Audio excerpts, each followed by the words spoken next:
ang buhay probinsya dito sa aming mini farm, ang pag-ani ko ng mustasa.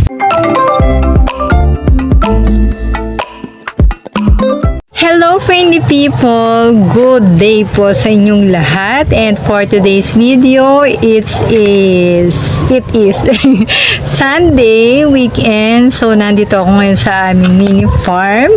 Ito ang aking buhay probinsya. Friendly people, for today's video, ito nga pala yung aking mga tanim na mustasa. So ito yung aking mga unang tanim na mustasa. So katanghalian tapat at talagang napakainit dito sa bukid. Ayan. So anin na natin yung ibang ating mga tanim. Grabe, ang daming mga mustasa. At aanihin na natin yung ating mga tanim. So ayan, buntingin ko na lang sila.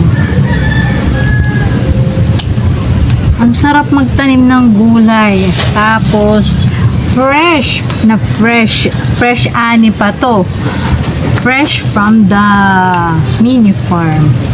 Tapos syempre itong mga tanim ko na to, wala talaga tong halong mga kung ano-anong mga,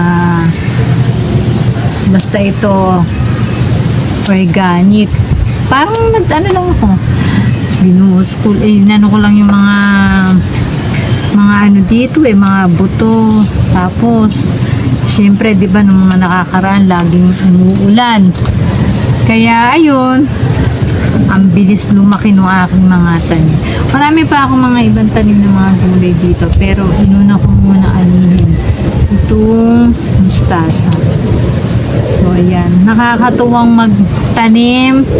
Tapos ito yung isa sa mga libangan ko na talaga naman pong nakaka-enjoy. O, diba? Hindi na ako bibili sa palengke. May ani na kami ng mustasa, sinigang, diba? O yan, ang lalaki ang lalaki na mga mustasa ko. Ayan, no? Ito yung pinakadahon. So ito yung dahon. So ayan. So ayan, friendly people, talaga naman pong nakakatuwa ang pagtatanim. Ito yung isa sa mga nagbibigay saya sa akin kapag ako ay nandito matambay. After kasi ng pasok ko, tumatambay na ako dito.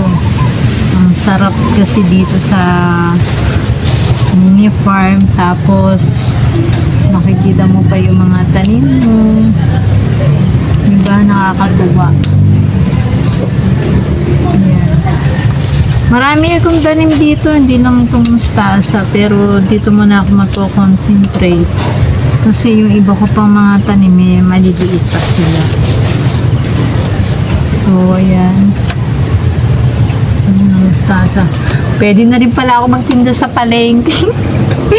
Pwede na ako magtinda sa palengke, pero for the meantime, dahil komo ito yung aming first ani ng mustasa, syempre kami muna yung unang titikim ng aming tanim. Yung aking inani na mustasa, ang dami kong inani. So nagtira pa naman ako ng medyo malalaki. So kasi masyado na rin marami to. O di ba, kahit paano nakatipid ako. Kung bibilin ko to sa palengke, baka meron na tong 100 pesos o hindi lang.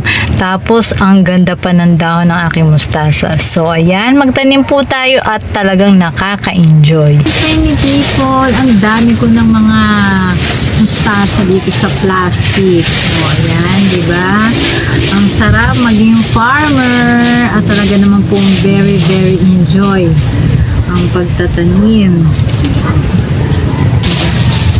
Thank you for watching for today's video. Ito yung aking pag-ani ng aking tanim na mustasa ngayong katanghalian tapat. So, ito ang buhay probinsya dito sa aming mini farm, ang pag-ani ko ng mustasa. Thank you for watching. Bye-bye po. See you po sa next video ko. God bless everyone.